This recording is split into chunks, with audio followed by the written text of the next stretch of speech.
윤석열의 계엄도 국가 민주주의를 수호하겠다고 인제 이런 방식으로 등장을 해서 폭망을 했지만 수개월 동안 우리가 보아온 대로 이 정청래 민주당, 윤석열 정부가 했던 것과 윤석열 쿠데타 계엄과 형식적으로 크게 다르지 않은 그런 일들이 이제 벌어지고 있는 거죠. 제가 지난 가을부터 한국 정치에 세 개의 쿠데타가 있다.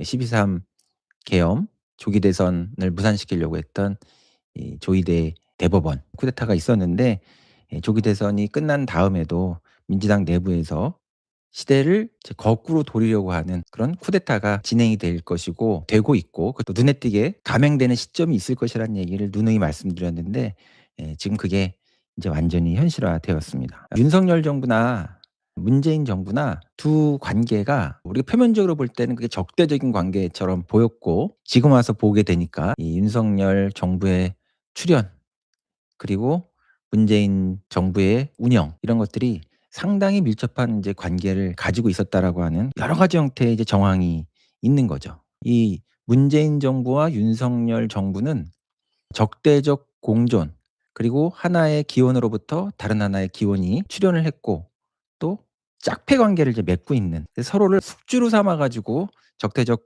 공존과 공생을 해온 그런 세력이라고 하는 상당한 의심이 지금 들고 있는 거죠. 그래서 다른 하나가 살아나면 또 다른 하나가 또 살아날 수밖에 없는 그런 관계로 구조화되어 있는 관계거든요. 그래서 윤석열 이 계엄과 같은 이런 일들은 역사에 다시는 일어나서는 안 될 일이기 때문에 완전히 관짝에 그냥 박아야 되는 세력인데 마찬가지로 이것이 구조화되어 있다고 한다면 윤석열 정부의 출현에 상당히 밀접한 연관성을 갖고 있기도 하고 또 책임을 져야 되기도 하는 어게인 세력이 다시 등장하게 되는 것은 만약 이재명 정부의 일보 진전 이런 것들이 후퇴하거나 성공하지 못하면 4년 후에 대선에서 그런 또 세력이 정권을 장악하고 국민의 삶을 이제 억압하면서 역사를 완전히 망가뜨리는 국가를 완전히 망가뜨리는 그런 일이 일어나지 않으리라는 보장이 없어요. 그래서 이 문 어게인과 윤 어게인은 같은 세력이다. 이게 완전히 관짝에 그냥 못으로 박아야 되는에 불구하고 지금 우리가 굉장히 정말 어이없는 광경을 지금 보고 있는 것이죠. 2차 종합 특검에 그 특검을 진행할 수 있는 특별 검사로 이 정청래 민주당이 이재명 대통령에게 이재명 대통령을 무고로 정치적으로 살해하려고 했던 쌍방울 김성태 회장의 변호인을 추천을 했습니다. 그러니까 이재명 대통령에게 특별 검사로 이재명 대통령을 해코자 한 사람을 추천한다. 집권 여당에서. 이거는 뭐 거의 거의 뭐 엿먹어라 이런 정도의 일이라고 할 수 있는데 어떻게 이런 일이 일어날 수 있을까요? 받아들이실 수 있겠습니까? 이 정도까지 되면? 대통령이 비애를 느꼈을 것 같아요. 그죠? 대표가 돼 있었을 때도 동료 의원들이 대표를 다른 당에 팔아 넘기는 체포 동의안 가결을 하는 그런 것들을 우리가 이제 봤었는데 비슷한 일들이 지금 일어나고 있고 또 이재명 대표 체제에서 체질 개선이 되고 있었던 민주당을 철저하게 문파 세력으로 윤석열 정부의 출현과 밀접한 연관을 가지고 있는 그 세력이 다시 전면으로 지금 등장해 가지고 민주당을 지금 통째로 먹으려고 하는 일련의 상황을 보고 있는 거죠. 이 정청래 씨는 당대표실에 이재명 대통령을 그 김부선 스캔들로 괴롭혔던 윤혜연 씨를 앉혔죠. 그리고 민주연구원의 부원장 그런 자리에 듣보잡이야. 근데 이재명 대통령을 괴롭혔던 전력이 있는 이낙연 씨의 측근 이진년 씨를 직접 지방까지 내려가 가지고 영입했다는 거 아닙니까? 그리고 그 원장 자리에는 친문 패거리의 막후 기획자로서 국민들도 이제는 다 민주당을 사당화하고 이재명이라고 하는 정치인의 정치적 부상을 이렇게 회방 놓고 친문 세력의 막후에 있는 더러운 기획자, 실력자로 알려져 있는 이 양정철의 상당히 그 같은 어떤 관계에 있다고 많은 언론에서 얘기를 하더라고요. 이재영 씨라고 하는데 이런 사람이 민주연구원의 원장으로 그 자리에 적합하지 않기도 할 뿐만 아니라 지금 우리 정치적인 맥락 안에서 그 자리에 정말 있어서는 안 되는 그런 사람들이 그 자리에 전부 다 지금 속속 앉고 있어요. 근데 그 영입하는 사람이 지금 당대표 정청래 씨의 아마 그거 같아요. 그죠? 그런 전략 공천위원장인지 아니면 심사위원 중요한 역할을 맡게 된 사람 중에서 문재인 정부의 장관이었으면서 친문의 기획자라고 얘기되고 있는 이 전해철, 아주 그 손가락질 많이 받는 사람이죠. 이 양정철, 전해철 이런 사람들과 아주 친연 관계에 있으면서 또 이재명 대표 시절에 그 체포 동의안에 가결 투표자라고 언론에서는 그렇게 또 그때 알려지기도 했었었는데 황희 의원을 임명을 했습니다. 여러분 이게 어떻게 보십니까 지금? 민주당이라는 당이 이재명 대통령에게 해코지를 했었던 사람들로 당 중책을 전부 다 임명하고 있다. 예.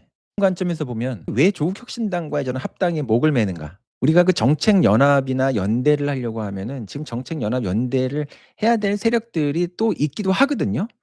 가령 뭐 울산시장 어떤 선거를 위해서는 더 소수 정당들과도 연대를 해야 되는 어떤 그런 모든 논의들은 전혀 하지 않으면서 조국 혁신당과의 합당을 느닷없이 이렇게 일방적으로 이제 발표하고 강행을 하는 이런 엄청난 그 무리수가 왜 이게 진행되는가. 두 가지 측면이 있을 것 같아요. 조국이라고 하는 개인의 초점을 맞추면 조국 혁신당과의 합당이라고 얘기하지만 문재인 대통령이라고 합시다. 이 문재인 펫이라고 해야 되나요? 황태자라고 얘기해야 되나요? 세자라고 얘기해야 되나요? 그러나 결정적인 순간에는 윤석열 총장과의 갈등 상황에서는 문재인 전 대통령이 이 조국 씨를 또 버렸죠. 근데 거기에 대해서 지금 마음의 빚을 지고 있다라고 하는 국가를 파탄난 세력에게 계엄 세력에게는 말도 하지 못하고 또 이런 상황에서 국민에게는 사과도 한마디 제대로 하지 않은 뭐 사과를 했다는 게 의미가 있습니까? 예. 그랬던 사람이 이 조국이라고 하는 사람에게는 마음의 빚을 지고 있다. 예. 그래서 거기에 대해서는 발벗고 나서는 이런 아주 사사롭고 사적인 문재인이라는 사람이 이렇게 공공성이 없고 공적 의식이 없는 사람인지 우리가 몰랐죠. 완전히 속았죠. 그죠? 그래서 이 조국 혁신당과의 통합이라고 하는 게 합당이라고 하는 게 왜 여기하고 이렇게 목을 매느냐. 조국이라고 하는 사람 하나만 놓고 보게 되면 문재인의 황태자, 문재인의 세자. 그러니까 그 조국에게 빚을 갚는다. 마음의 빚을 갚기 위해서 지금 시대적인 공적 책무를 다하고 있는 이재명 정부하고는 아무 그 상관없이 마음의 빚을 갚으려고 사면을 요구하고 정청래 씨의 혼자의 이런 단독 테러가 아니라고 한다면 친문 세력이 여기 뒤에 있는 건데 친문 세력의 지금 가장 중심 거점은 저 책방하고 있는 것처럼 보이고 있는 문재인 씨 아닙니까? 예. 그러니까 이 조국 혁신당과의 합당이라고 얘기하지만 이거는 결국 문재인의 황태자가 다시 등장함으로써 그를 바지사장으로 내세움으로써 문 어게인을 기획하는 문재인 프로젝트라고 볼 수도 있을 것 같아요. 그죠? 예. 또 한편으로 보면은 조국 혁신당이라고 하는 데를 조국이라고 하는 사람에게 초점을 맞출 수도 있지만 이걸 당이라는 관점에서 보면 조국 혁신당을 구성하고 있는 당 전체가 문재인 정부의 조국 민정수석 라인으로 이렇게 되어 있거든요. 그러니까 조국의 측근이면서 동시에 문재인 정부의 측근들로 구성되어 있는 게 이 지금 조국 혁신당이에요. 예. 그 조국 혁신당을 조국이라고 하는 개인에다가 놓지 않는다 하더라도 이 당과의 합당이라고 하는 것은 문재인 측근들 그 사사로운 그런 인적 네트워크와의 결합을 의미하기 때문에 이거는 문 어게인 프로젝트라고 우리가 얘기할 수밖에 없는 거죠 완전히. 예. 정부의 이 수석 이 라인이라고 하는 게 이재명 대표의 시절에 대장동 수사를 지휘하고 대장동 수사를 진행한 바로 그 조직 아닙니까? 예.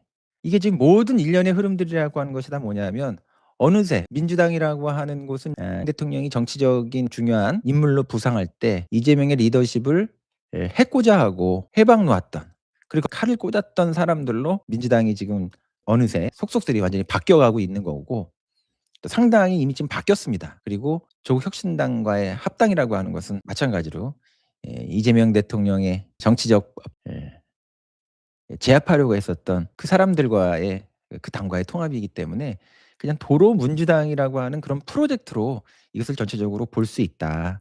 이렇게 우리가 인제 확실히 얘기할 수 있을 것 같아요.